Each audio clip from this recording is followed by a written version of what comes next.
Now, for the most part of Costa Carastavrakis' young life, he struggled with substance abuse and addiction.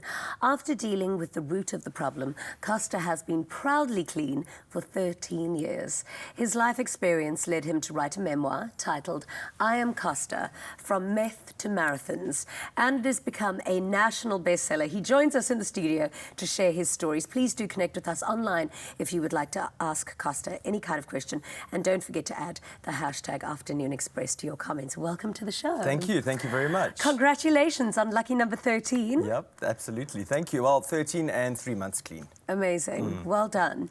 I'm always so fascinated when I come across people who had a very, very intense past with drugs. Because starting reading your book and like looking at the photos in your book, it seems like you were born into such a beautiful big Greek family. I was. And I think, how does someone end up using meth? Like the other day, I saw that Demi Lovato was someone who was on heroin. I thought, how does someone who's, looks like you've got it all, what led you to your drug use? How old were you, by the way, when you first started? Well, I first got drunk at the age of 12. Wow. I was battling with what was going on inside of me. I felt different. There was a lot of shame. There was school bullying. It really didn't feel okay to be me.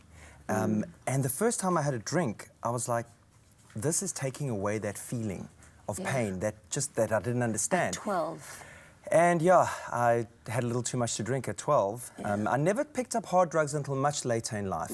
Addiction really took a bad turn only in my early 30s. But I was a very high-functioning drunk throughout my school, throughout varsity, and my working career. And then when you used drugs, were you a functioning drug addict as well? It's very difficult to be a high-functioning drug addict. The drugs brought me to my knees within 4 or 5 years. Wow. What does drug addiction look like to you? Because I think when people think of what a drug addict looks like, they think of like a crack den and like a mess.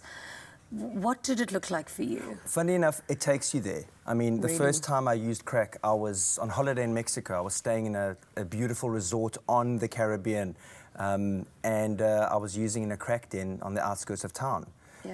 Drugs take you there. No matter how glamorous you think it is, they all originate there. How did you come to a point in your life when you thought, I can't be on meth anymore, I've got to straighten out my life? Meth was the final drug I found, because drugs, you know, progress. Is there really a gateway? Like, is marijuana the gateway, and then you start using stronger and then stronger and then stronger? Is that how it built? Everybody's experience is different. For me, I can say that addiction changed form over my life. Started with alcohol, cigarettes, and then I needed more to numb the pain. That's when I found hard drugs. And, you know, I started on the very hard stuff. I started on cat and some crack and cocaine. And then after a while, I found crystal meth, and that was what I wanted. It made me feel nothing. What pain did you want to numb? I wanted to numb a feeling of shame. A shame of being gay, a shame of being the odd one out, a shame of collected experiences that I never dealt with. I never reached out for help. I always masked it. There were so many masks, I didn't even know where to begin with uncovering those masks. And the drugs take that away, they take that pain away. I wanted to switch off, and crystal meth switched me off. And in answer to your question, it got so painful on the last day I used. I never, ever, ever wanted to feel that way again. Physically painful? Emotionally, So what is meth like? So you smoke it? Well, no, I took it in the nose. Okay. Yeah, snorted it up my nose. And then what happens? What happens to your body? It literally tells, it lies to you, okay? It basically says, I've got this. Sit back, relax, I'll take care of you. And then leads you down paths that you never thought you would be on. Doing things, thinking things, planning things. You just don't have control. Crystal meth has control. And it's such a, I mean, I know in the Western Cape, crystal meth is a huge problem at the moment, and I think in South Africa. And it's so sad. Do you think it would have been different had you been born in a different time? Because I think born in that time, feeling shame to be gay. Nowadays, everybody's gay, but then kids have other kinds of struggles and depression. I think it may have been different, but I know that to this day, there are new issues around LGBTQ, particularly transgender. So my story is unique. If you're born in a city, perhaps, yes, but there could be somebody out there in the country who is gay, he's 15 years old, and it's not okay. Yeah. How clean were you when you decided to run your first marathon? Because if I had to decide to run a marathon, I'd have to be pretty high. It took me like 6 years of training. It took me 6 years before I finally ran my first marathon. Yeah. Yeah. And what did that feel like for you?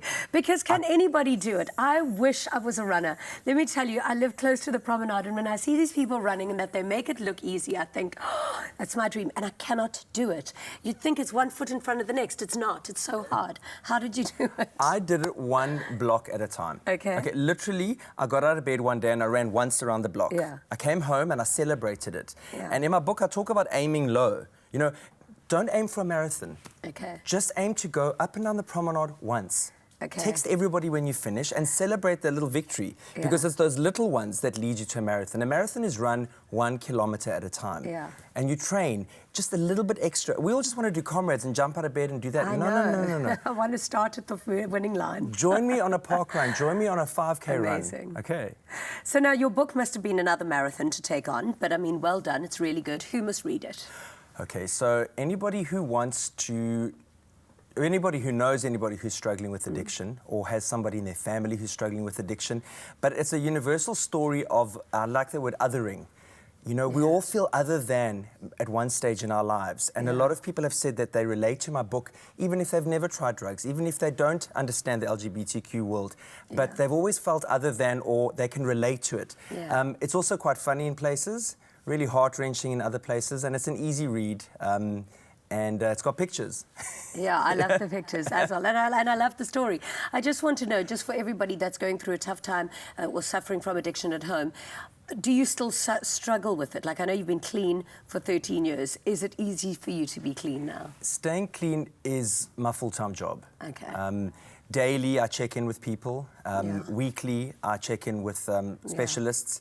I take it super seriously. Yeah. It's something that I work on, because the harder I work it, the easier it becomes. But there are sometimes I've had some stressful situations in my life where using becomes an option, but I know what to do now. I have tools. Yeah. Amazing. Thank you for being here and sharing your story. And I really hope that everybody does read your book and gains more insight as to the world of addiction and learns to run a marathon. Thank you. Costa, we've got a question here that wants to tune in on what those tools are. Tando D. Dlamini says, good afternoon, Costa. Addiction is still a very touchy subject in our communities and families. What are the first 5 steps one should take on the road of recovery and still be able to sustain a good social life and social relationships in their community and, most importantly, their family? #Afternoon Express. Wow, 5 steps. Firstly and foremostly, I'm not a professional. I'm a storyteller, and this is my experience. The 5 steps for me were ask for help. That's the first thing. Secondly, open up, be honest, come clean. Thirdly, have some empathy for yourself and for others. Fourthly, work it. You're not going to get anywhere without working it hard. And number 5, pray, because a spiritual miracle is what saved me.